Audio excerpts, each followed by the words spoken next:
Hello and welcome till this morning or midday talk focusing called the greenhouse perspective, bridging the gap, focusing on the process of going from being a design student to becoming a professional designer.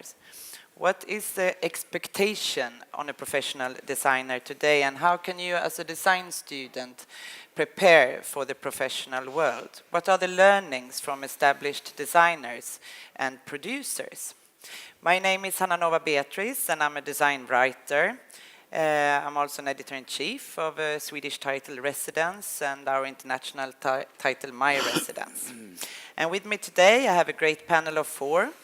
And as a means of introduction, I thought you could start by introducing yourself and just shortly tell us a little bit about what you do. Do you want to start, Ulrika? I can start. My name is Ulrika Johansson Ståhl, and I am representing Lammhults, a Swedish furniture company producer, and I am the managing director there since last year. But I've been with the company since 1998, working with basically marketing and a lot of design questions.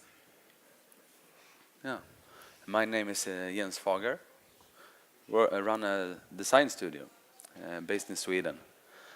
Started up 2008, and we're work with a wide spectrum of products, everything from kitchen tools to lamps and furnitures. And also some interiors. Yeah. Thank you. Yes, and I'm Vera Kyte. I'm half of the design studio called Vera Kyte, who are based in Norway. And we also work within a wide range of furniture and product design. Yeah. And we graduated in 2012 and started up in 2013. Yeah. Okay. So starting up, I'd like to direct the question to you, Jens. I think maybe you need to move your microphone a little bit Close. I think so. I'm not sure. What would you say are the expectations of a professional designer today in order to make a living and work as a designer? Yeah, I mean, if you're, I would say it depends if you're an independent or a group of designers. Of course, if you are a group of designers, you're so much stronger, and you can handle both the marketing and the design. Of course, is the core thing. But today, since it's quite easy to reach to the market through other channels, not only doing the ads in magazine, which costs a lot of money. You can use other medias, of course, and like Instagram and so on.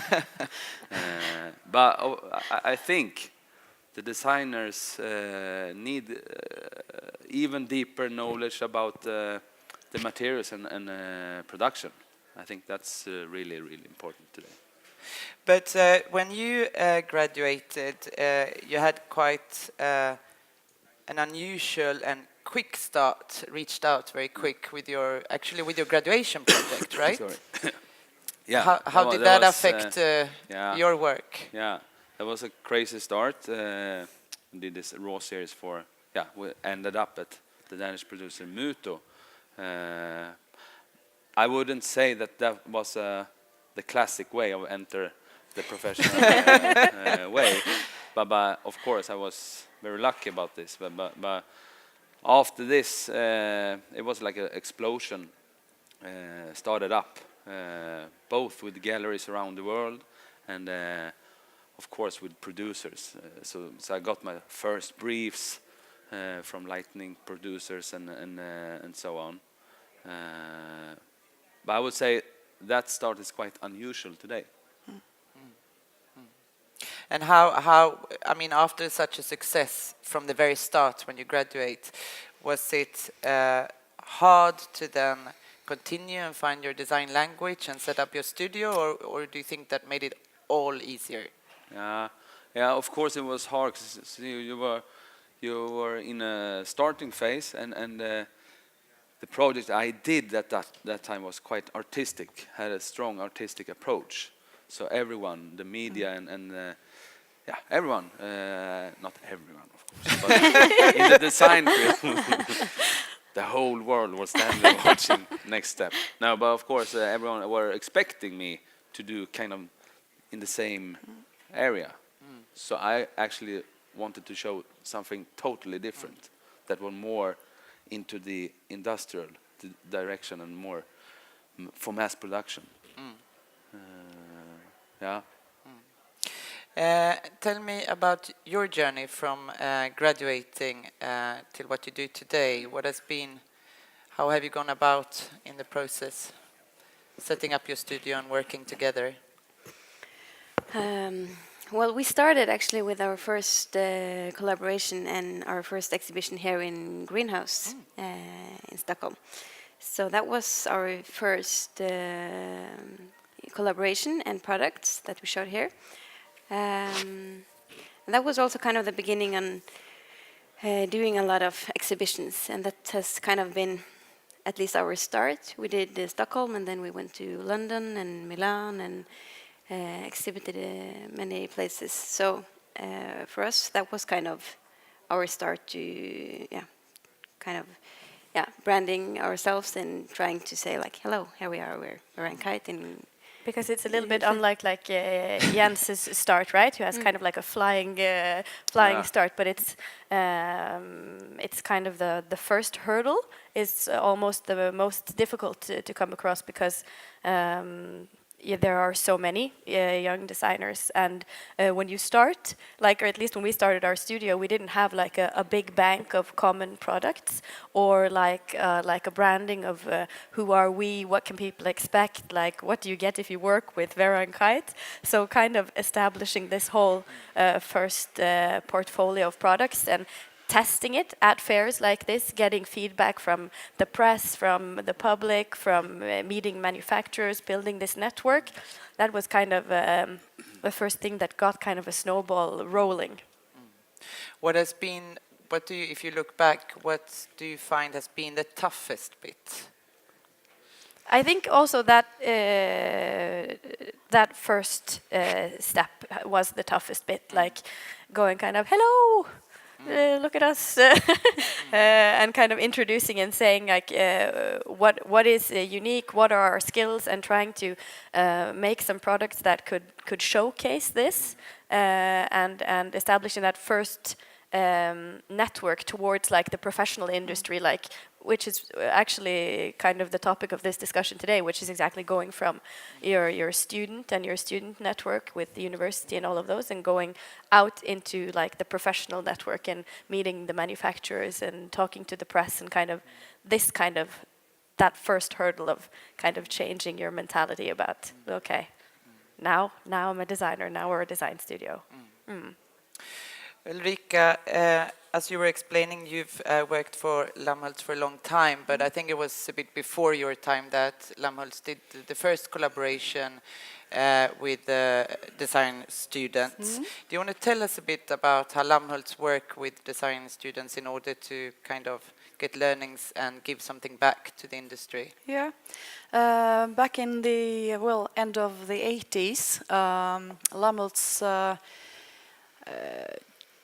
invited 5 newly graduated students from Konstfack. Gunilla Allard was one of them, and they got the opportunity to work in the factory for a year, and they got to use all the knowledge, all the knowledge and the material and the production facilities throughout this year, to really get to know how does a producer or manufacturer work, but also to try their own thoughts and ideas and give our feedback to each other. We got feedback, of course, from the students, but they also got a lot from Lammhults. We gave them 1 year, and there was really no promise that we would continue working with any of them, but we did, especially with Gunilla Allard. She's still working very closely with Lammhults, and of course that was a fantastic start, that also, I mean, it's maybe not the start that everyone would get, but it was really successful for both the company and Gunilla, but also for the others, because I know that they got a lot out of that, even if they didn't continue working with Which were company. the other 4 ones? Do you remember? Yeah, I remember it.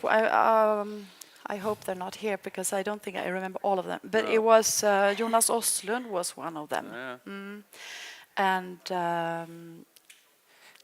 But no, you have I don't have it right now No, in my head. But no. but I mean, they're still in contact with us, and I Yeah. think they got a good start anyway. Yeah.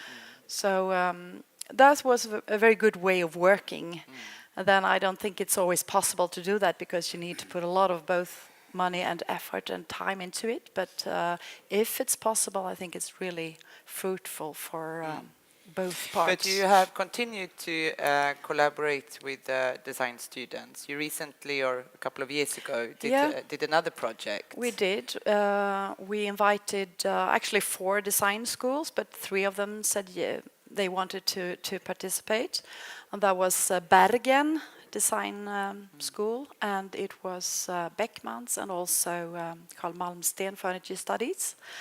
And they actually, we invited 3 classes, and it was 26 students.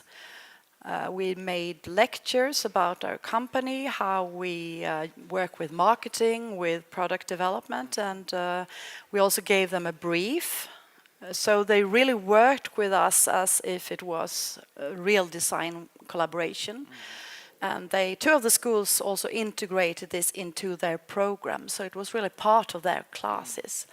They got a brief, they worked at home in the class, and we came back and we gave them feedback, and then they got another possibility to show what they did. It was 26 students, and we displayed it here at the fair a couple of years ago. Then from these 26, we chose 5 to continue yet another year with us. So these 5 also got the possibility to work with us and collaborate. Are you still collaborating with them now? We're still collaborating with 2 of them right now, and we're displaying some of their pieces right now at the fair, actually. So that actually led to products that you have in production now? Yes. And I can't say if it's going to be a long-term collaboration, but it's definitely products that we are selling right now. So, I mean, that's of course a great possibility for these the students, but also for us. I think it's very important to also get the young thoughts and ideas into our company. Maybe especially a company like Lammholtz. We're quite old company. Many older architects know us. No, but I mean, that's what it is. We need to renew ourselves and get new, fresh blood into the company. So I think it's really very, very mutual, this, the benefits.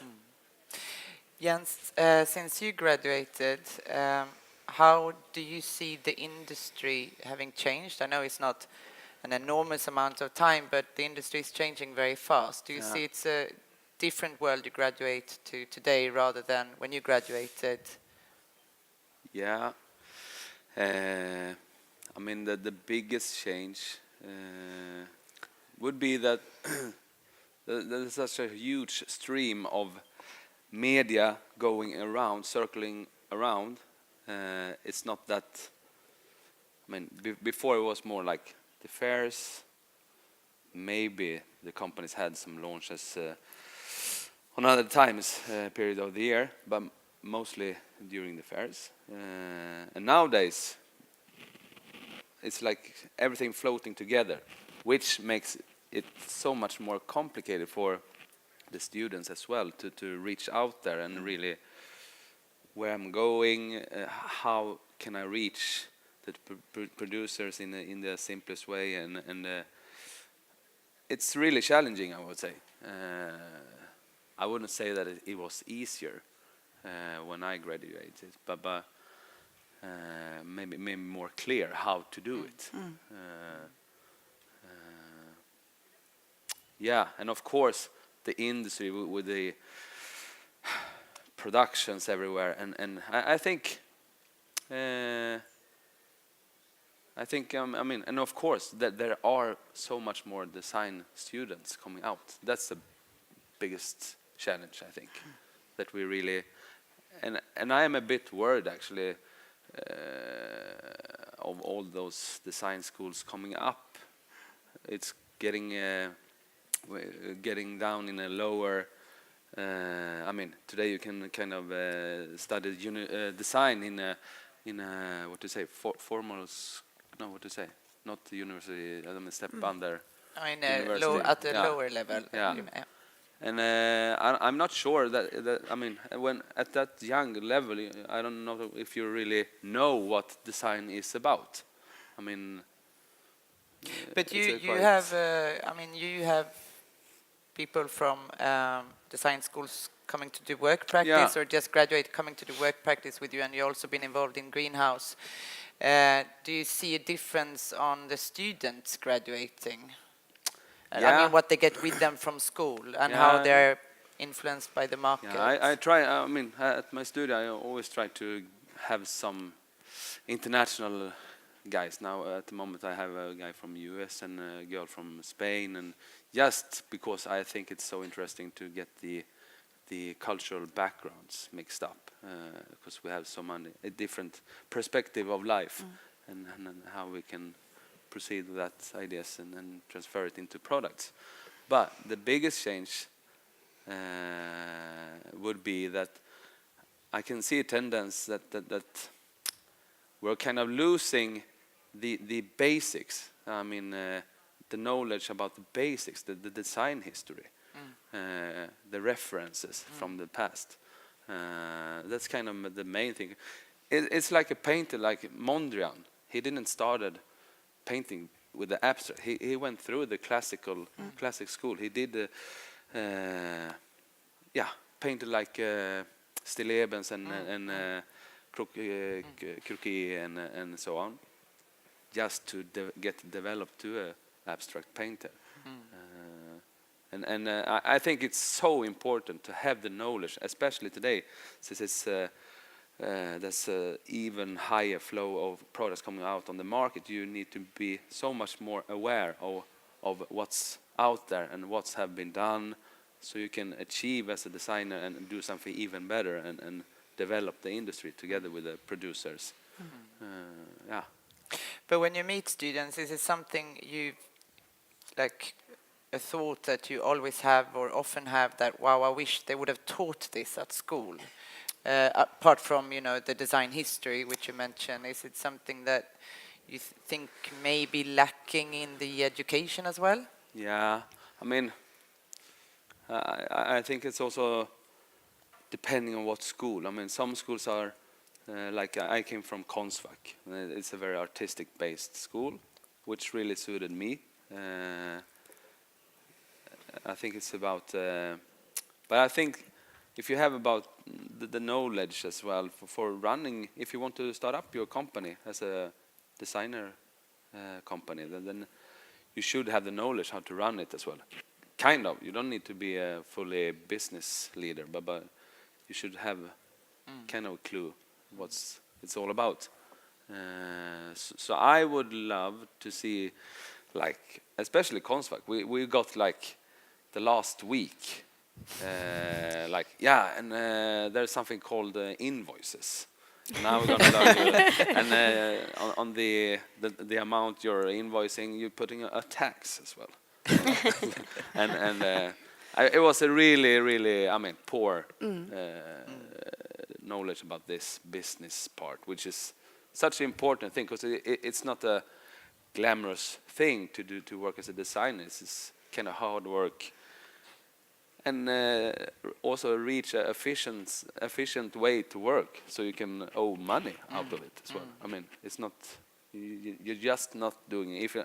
Even if I am very passionate and this is kind of my lifestyle, I also want to owe money out of it. I mean, it's a good secret. Good part. Yeah. And I think maybe we also did have some kind of similar class, like, you know, the last 1 or 2 weeks. Yeah. They would running through like all kind of the business kind of.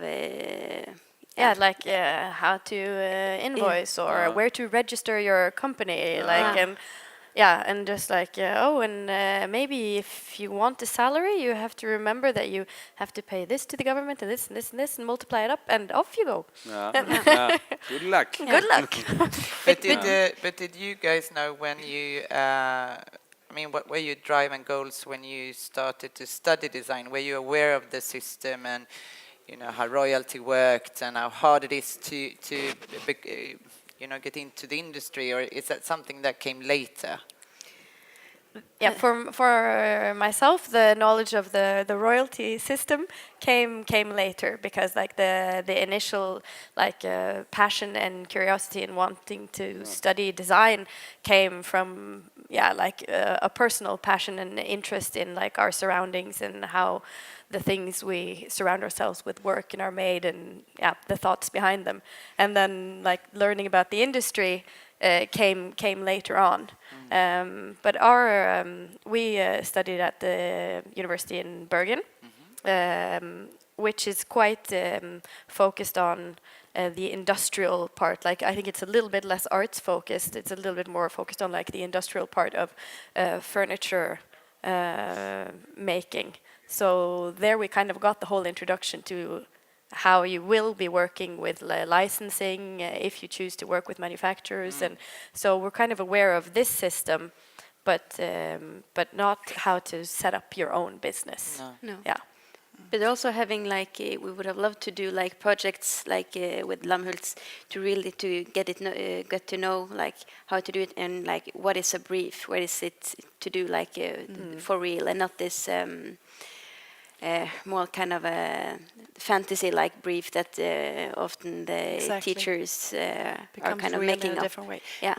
I actually remember I was at a lecture at one of the design schools here in Stockholm, and it was about, they were about to graduate, and it was exactly this what you're talking about. The students were really, really nervous about graduating because they say, I don't know, I'm good at what I'm doing, the design, or you know, but all the rest with the PR, the marketing, everything around it, I can't do that.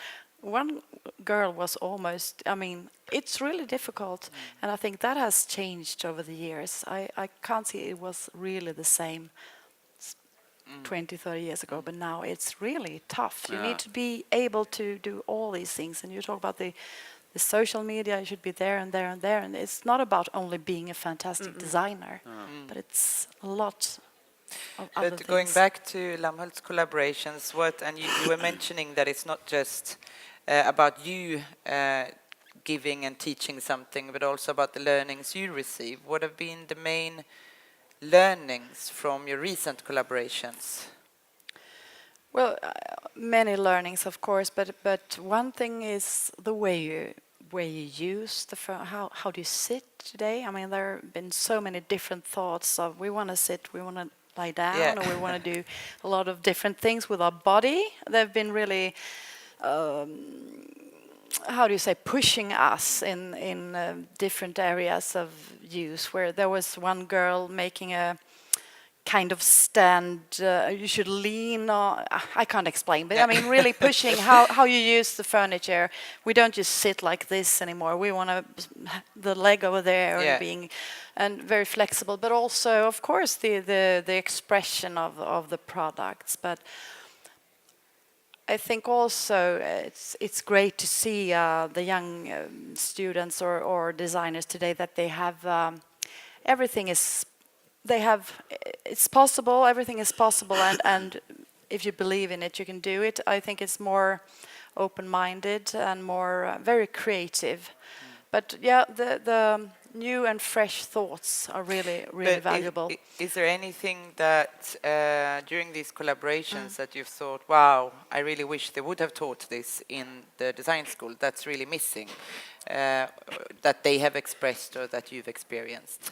I think that they really expressed that it was really helpful to work with a real company, as you say, to get a real brief, to understand. And we were really critical as we normally are. No, this is not good, this is not going to work. So not just being kind, but being, of course, reasonable, but still that you get what you really need to hear in order to be able to come back again and do something else. Or we said, no, that's not a good idea. You skip that and you go for that one. And that's how it works. I mean, that's really what they said. This is what we should do more. Do you think that producers have a responsibility in the industry today to give something and support the young scene? Do you think we should see more of that? Yes, definitely. I think we can all do more. I think we can do small things and bigger things. I mean, you can always do a one-year program. It's not possible. But you can invite the groups to your production. You can let them ask questions, as you said, royalties or whatever. Just, I mean, we have a lot of knowledge in the companies, and it will help everyone if we can be more flexible in that sense, and see to that all producers here go to greenhouse, meet the students, take the time to talk, and just let them ask a few questions. That can also help. It doesn't have to be the big scene all the time. I think we can definitely should do more, and also yes, collaborations with designer schools, and go out and lecture and tell them about how do you work. For us, it's probably obvious, but it's not obvious for you. But do you have an active discussion at Lammhult that this is how we want to work with the design school, or this is a way we want to support design school? And will you also continue these collaborations that you've done throughout the years? We will continue in a smaller scale, I think, but we also try to collaborate for the graduation program, for example, that we collaborate with 1 or 2 students. Sometimes it's not possible because we have so many other programs going on, but when we can, we want to collaborate with 1 student or more. And yeah, from time to time we also go for the long-term collaboration, but that will vary. But we definitely say we want to have a good relation with the schools, but we can also do better. We can always do better, but I mean, I think we can all think about that. Yeah. Talk to the younger generation and be out there. That will help. Even if you can't offer them a collaboration, you can offer them your knowledge and your history. I mean, I can just, I mean, okay, now I have been working for 10 years, but just for 5 years back ago, I felt like I really want to share my knowledge, and you're quite humble for the profession as a designer, and I mean, of course, in the beginning of your career, you want to keep your stuff for your own and just to build something. But as soon as you can kind of reach the level where you can do your money, so you can get your bread and water on the table, you kind of want to collaborate and absolutely share all your knowledge. So I'm really aware about, I mean, I remember when I met you guys first time, I really, what really, yeah, no, there's many things I won't say. Trying to filter them, but I think it's important both for the producers, but also as for me as a bit more experienced designer, to share what I know and would love to do, giving over the knowledge. And I think it's also important, I mean, it's not about being skilled, that's a part of it.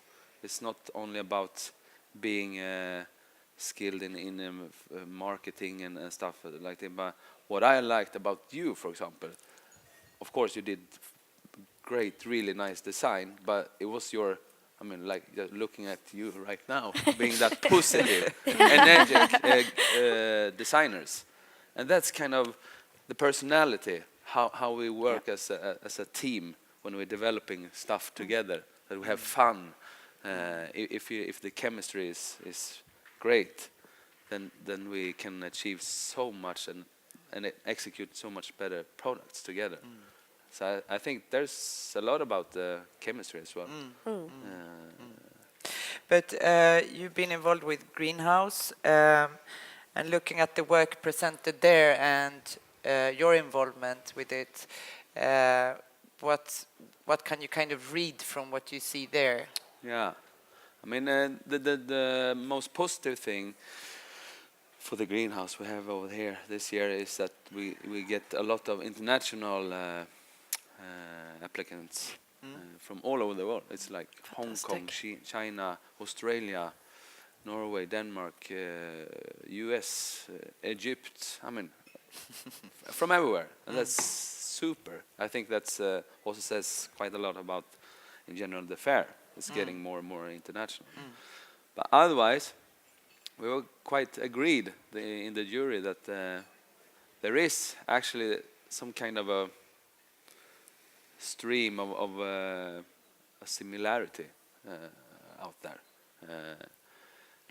You can feel like you can see and feel an unsecure expression, which affects in that products can kind of look not the same, of course, but you can see that.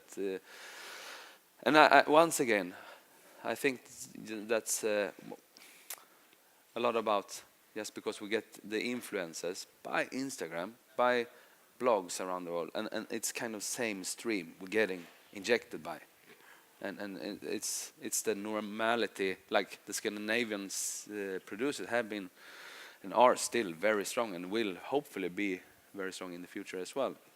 But that also affects at the whole world's expression.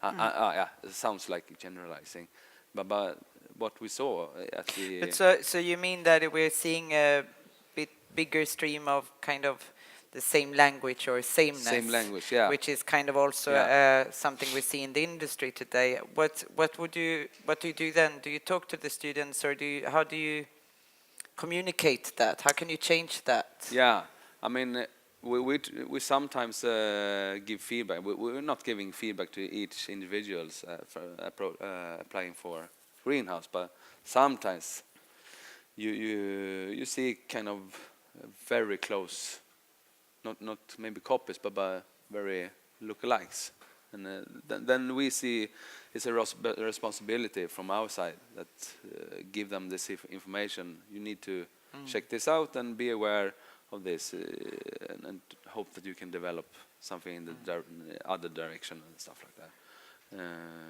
But do you find producers are visiting Greenhouse and still kind of find products that will then come in production?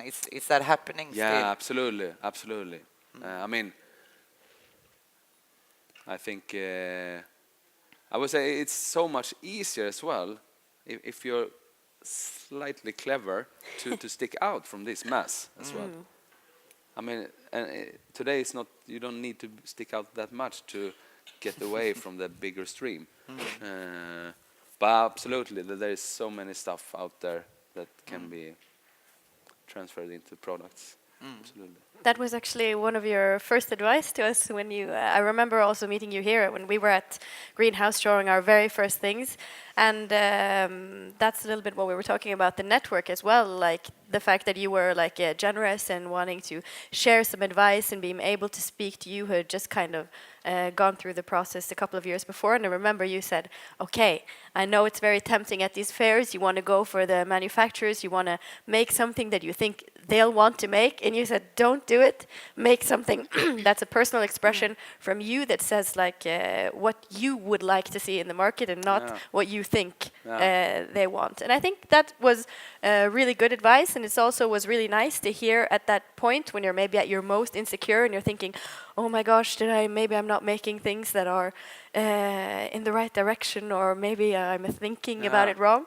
And so I think like that exchange of knowledge and also that kind of advice and mentality to put that into like that's was really fun to valuable. hear. But I mean, like Ulrika, they want to see new groundbreaking stuff. They don't want to see. Like, yes, exactly. They want to do something different. Yeah, and definitely. New And as you said also, it's the personality you're looking for. So Yeah. we had some students doing really crazy things that was absolutely not what would suit in our collection. But yeah, perfect person because she dares to do this. And Yeah. it's, as you say, groundbreaking, or it's the identity of the personality that you want. Especially if you want a long-term commitment, you want to have someone that you can work with easily, and special person.